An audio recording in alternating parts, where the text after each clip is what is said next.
தற்போதைய செய்தியை பார்த்து வருகிறோம். சென்னை தாம்பரம் பேருந்து நிலையம் அருகே சாலையில் ரகளை செய்த மனநலம் பாதிக்கப்பட்ட முதியவர் அடித்து கொலை செய்யப்பட்டிருக்கிறார். கூடுதல் விவரங்களை செய்தியாளர் சுரேஷிடம் கேட்கலாம். சுரேஷ், என்ன நடந்தது?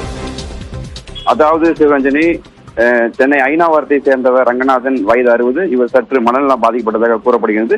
கடந்த 2 நாட்களாக தாம்பரம் மற்றும் சுற்றுவட்டார பேருந்து நிலையத்தில் சுற்றிக் கொண்டிருந்தார். இந்த நிலையில் நேற்று அதிகாலை தாம்பரம் பேருந்து நிலையத்தின் அருகே ஜிஎஸ்டி சாலையில் நின்று கொண்டு ரகளையில் செய்வதாக தாம்பரம் போலீசாருக்கு தகவல் வந்து தகவல் அடிப்படையில் சம்பவம் நடந்த இடத்திற்கு அங்கு சென்று அந்த ரகளையில் ஈடுபட்ட நபரை விட்டு விசாரித்தனர். அவர் மனநலம் பாதிக்கப்பட்டதாக கூறப்படுகிறது.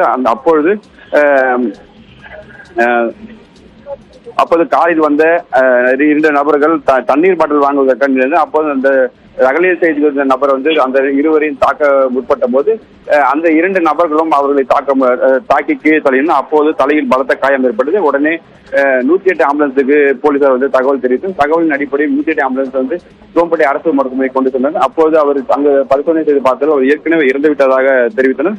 அதன் பிறகு இந்த சம்பவம் குறித்து காரில் வந்த நபர்களை பற்றி விசாரித்த போது சைதாப்பேட்டையை சேர்ந்த வழக்கறிஞர் மணிகண்டன் என்பதும் ஆந்திரா LLB இறுதி ஆண்டு படித்து வரும் வினோத் என்பது தெரிய வந்தது. அது வந்து அவங்க இருவரையும் கைது செய்து தாம்பரம் காவல் நிலையத்தில் வைத்து விசாரணை மேற்கொண்டு வருகின்றனர்.